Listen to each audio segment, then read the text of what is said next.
38 ദിവസം ഒരു എംഎൽഎക്ക് സ്വന്തം മണ്ഡലത്തിൽ എത്താനാകാത്ത സാഹചര്യം, അതാണ് വാസ്തവത്തിൽ നമ്മൾ അതിനെ രാഷ്ട്രീയമായി കാണുമ്പോൾ ഏറ്റവും ഗുരുതരം എന്നുള്ളത് തന്നെയാണ്. പക്ഷേ രാഹുൽ മാങ്കൂട്ടത്തിൽ ഇപ്പോൾ കഴിഞ്ഞ ദിവസം നിയമസഭയിൽ എത്തിയത് നമ്മൾ കണ്ടതാണ്. അതിനു മുൻപ് വി.ഡി. സതീശൻ രാഹുൽ മാങ്കൂട്ടത്തെ പൂർണ്ണമായും തള്ളിക്കളയുന്ന സാഹചര്യം ഉണ്ടായിരുന്നു. പക്ഷേ അതിന് പിന്നാലെ നേതൃത്വത്തിന്റെ എതിർപ്പ് അവഗണിച്ച് നിയമസഭയിലെത്തുന്നു. പക്ഷേ പിന്നീട് സഭാ നടപടികളിലൊന്നും പങ്കെടുത്തില്ല. ഒരു ദിവസം മാത്രം മണിക്കൂറുകൾ ചെലവഴിച്ച് മടങ്ങുന്നു. അതിന് പിന്നാലെ ഇന്നലെ വി.ഡി. സതീശൻ പാലക്കാട് എത്തുകയും ഒരു തരത്തിലുള്ള സംരക്ഷണം പാർട്ടി നൽകില്ല, പുറത്താക്കിയതാണ് എന്ന് പറയുകയും ചെയ്തിരുന്നു. പക്ഷേ ഇന്ന് മണ്ഡലത്തിലെത്തിയ രാഹുലിന് പൂർണ്ണ സംരക്ഷണം ഒരുക്കിയത് DCCയും കോൺഗ്രസ് നേതാക്കളുമായിരുന്നു. ബെന്നി ബെഹനാൻ ഉൾപ്പെടെയുള്ള നേതാക്കളാണ് രാഹുലിനെ ഹൃദ്യമായിട്ട് അവിടെ എന്തായാലും സ്വീകരിച്ചത്. എന്നാൽ രാഹുലിന്റെ വരവിന് ഈ പ്രതിഷേധങ്ങളെ ഭയന്ന് MLA ബോർഡ് അടക്കം എടുത്തു മാറ്റിയ ശേഷമാണ് രാഹുൽ എത്തിയതെന്നൊരു പ്രത്യേകത കൂടിയുണ്ട്. 10 മിനിറ്റ് മാത്രമാണ് MLA ഓഫീസിൽ ചെലവഴിച്ച് രാഹുൽ മടങ്ങിയത്. അതെ. എ ഗ്രൂപ്പിലെ ഒരു വിഭാഗം നേതാക്കളുടെ പൂർണ്ണ പിന്തുണയോടെയാണ് രാഹുൽ പാലക്കാടെത്തിയത്.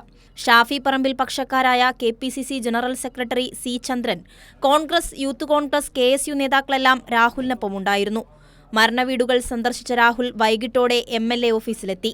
ഇനി മണ്ഡലത്തിൽ സജീവമായി ഉണ്ടാകുമെന്നും വിശദമായി കാര്യങ്ങൾ പിന്നീട് സംസാരിക്കാമെന്നും രാഹുൽ പറഞ്ഞു.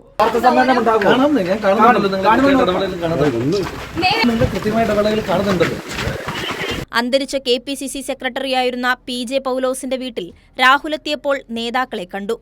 Benny Behanan MP, KPCC general secretary Muthaleeb, KPCC secretary C. Chandran, DCC president A. Thankappan എന്നിവരെ രാഹുൽ കണ്ടു.